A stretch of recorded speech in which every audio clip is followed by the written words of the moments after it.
cet enfant est vraiment stupide, il ne sait pas résoudre un problème. Comment tu ne sais pas écrire le mot intelligence?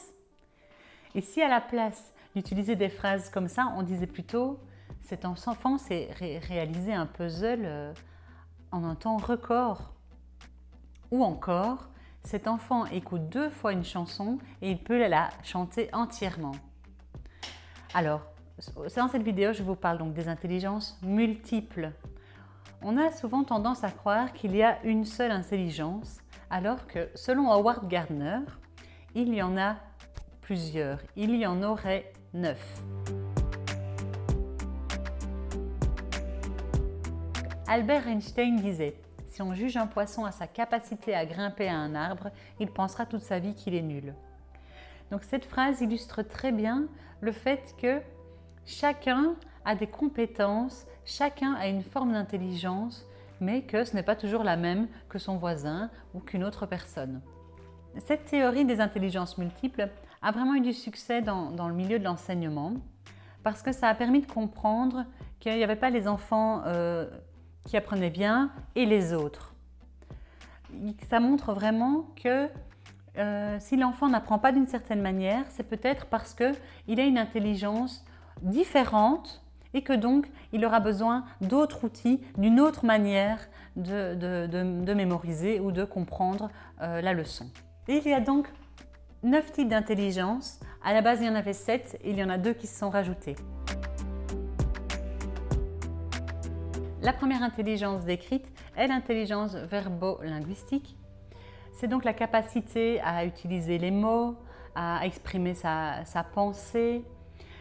L'enfant qui a une intelligence verbo-linguistique bien développée est l'enfant qui aime lire, raconter des histoires, entendre des histoires, jouer à des mots croisés et qui retiendra mieux grâce aux mots. En contrepartie, si elle n'est pas suffisamment développée chez l'enfant, il risque d'être en échec scolaire parce que c'est une des intelligences qui est très sollicitée à l'école. L'intelligence logico-mathématique, c'est donc la capacité de logique, d'analyse, celle aussi de résoudre des problèmes. Généralement, on a aussi une bonne maîtrise dans la manipulation des chiffres. On sait résoudre des opérations mathématiques facilement. L'enfant qui a une intelligence logico-mathématique bien développée cherchera vraiment à faire des liens et aura une bonne capacité de déduction et aimera les liens de cause à effet. Si par contre elle n'est pas suffisamment développée, l'enfant aura du mal à organiser des tâches complexes. L'intelligence visio-spatiale, elle permet à la personne de se faire une représentation spatiale du monde dans son esprit. C'est un peu une bonne vision en 3 dimensions. Elle donne la possibilité de créer des œuvres d'art. Ça peut être aussi la capacité à bien agencer des meubles dans une pièce, des objets. Et c'est aussi la pensée en images. Donc, l'enfant qui a une bonne intelligence visio-spatiale sera l'enfant qui aime les puzzles, qui a un bon sens de l'orientation, qui retiendra plus facilement grâce à des images. Et l'enfant chez qui cette intelligence n'est pas suffisamment développée aura plus de difficultés dans le processus de mémorisation parce que pour mémoriser, il faut quand même que le cerveau se fasse des images mentales de ce qu'il veut retenir. L'intelligence kinesthésique, c'est la capacité à utiliser son corps ou une partie de son corps pour communiquer. C'est aussi réaliser des tâches qui font appel à la motricité fine. Alors, l'enfant qui a une intelligence kinesthésique bien développée s'épanouira dans des activités sportives, théâtrales. Il aura besoin de bouger. Donc, c'est l'enfant qui, en classe, s'il reste trop longtemps assis, aura tendance à bouger ou à faire bouger ses jambes. Si par contre, elle n'est pas assez développée, ça peut donner l'impression d'enfants qui sont un peu mal à l'aise dans leur corps, un peu pâteaux comme ça. L'intelligence musicale, c'est la capacité de penser en rythme et en mélodie, de reconnaître des modèles musicaux, de les mémoriser, de les interpréter. d'être aussi sensible à la musicalité des mots et des phrases. L'enfant qui a une bonne intelligence musicale, c'est un enfant qui aime la musique, qui la comprend, qui saisit aussi les accents des langues étrangères. Pour apprendre, on pourra utiliser la chanson. Il sera aussi très sensible au rythme. Il tapera le rythme dans une chanson. L'intelligence interpersonnelle. Donc c'est un petit peu ce qu'on appelle aussi l'intelligence sociale. C'est pouvoir réagir adéquatement face aux autres. Elle permet l'empathie, la coopération, la tolérance. L'enfant qui a une intelligence interpersonnelle bien développée, c'est l'enfant qui est soucieux du bien-être de son entourage, qui aime bien apprendre en collaborant, en coopérant. C'est l'enfant qui a beaucoup d'amis, qui s'intègre facilement dans un groupe. En contrepartie, l'enfant pour lequel cette intelligence n'est pas suffisamment développée aura plus tendance à se replier sur lui et à perdre la richesse d'une collaboration avec les autres. Ensuite, il y a l'intelligence intrapersonnelle. C'est donc cette capacité à faire de l'introspection, c'est-à-dire regarder à l'intérieur de soi, identifier ses besoins, ses sentiments, de comprendre son fonctionnement, ses émotions. Ça permet vraiment de constater aussi ses limites et ses forces. En fait, c'est la capacité vraiment à se connaître. L'enfant dont cette intelligence est bien développée est un enfant qui travaille bien seul, n'aime pas être dérangé quand il se concentre. Et souvent, ils ont une forte vie intérieure. Par contre, l'enfant chez qui cette intelligence sera moins développée aura tendance à avoir des difficultés à tirer des leçons de ses expériences.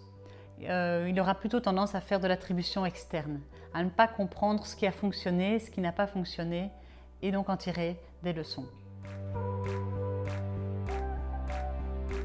La 8e intelligence, c'est l'intelligence naturaliste. C'est la capacité de classifier, discriminer, de reconnaître et d'utiliser ses connaissances sur l'environnement naturel, sur les animaux, les végétaux et même les minéraux.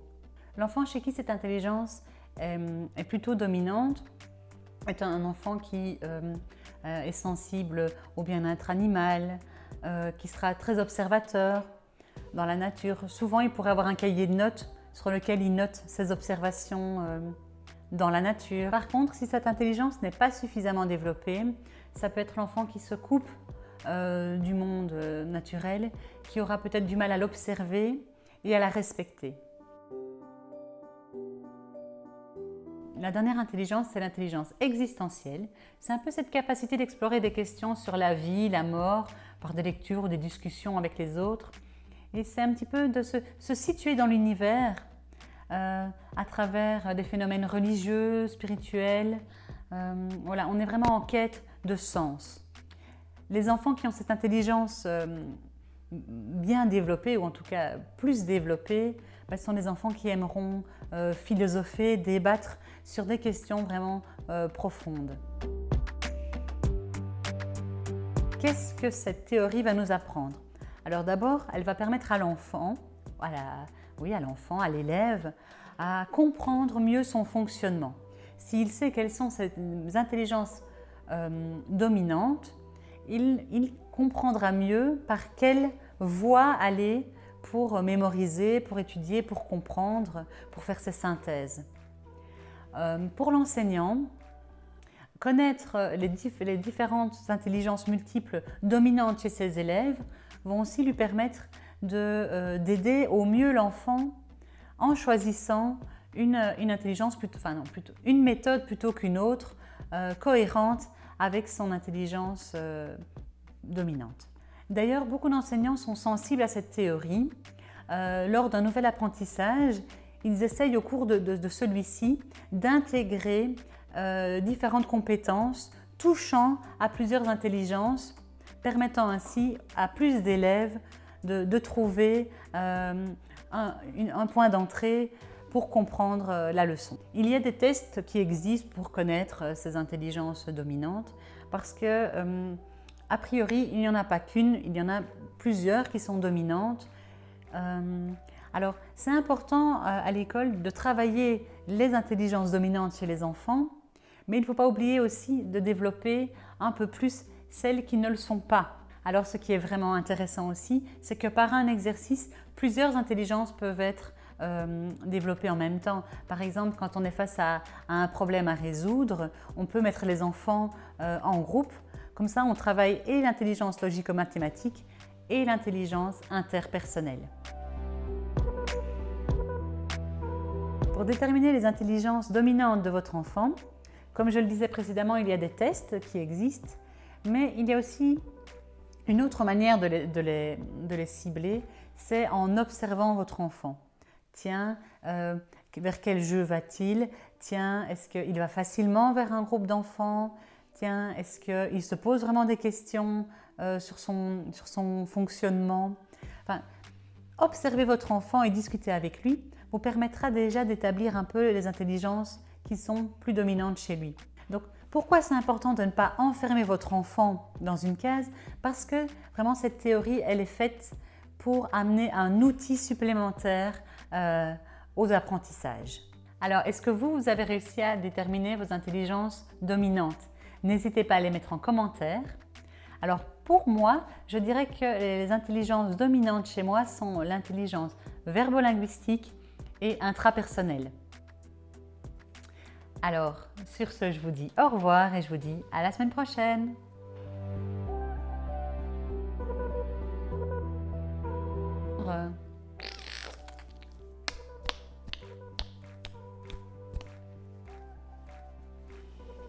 Pourquoi? Mais arrête de rire, tu me fais rire aussi. En fait, c'est parce que je ne me connecte pas et je sens que je ne manquerai pas assez. J'ai pas fait ma méditation ce matin, c'est ça à mon avis le truc. De manière qu'un autre. Non, ça va pas. En plus, j'ai une qui gratte. Donc je recommence. Pom, pom, pom, pom. Je recommence. Bon, attends, j'en étais où? Là. Tac, tac, tac, tac, tac, tac, tac, tac, tac. Bon, du coup, c'est vraiment ma phrase fétiche, quoi. Du coup, mon expression, du coup. Intelligence. Bouger. Il faut bouger. Yeah. Et pas naturiste. Ça va, j'ai recommencé. Bon, la huitième intelligence. En plus, je suis sûre qu'il y en a qui vont y penser ou qui vont faire l'amalgame. Bon. La huitième intelligence est l'intelligence... Attends. La huitième intelligence est l'intelligence naturiste.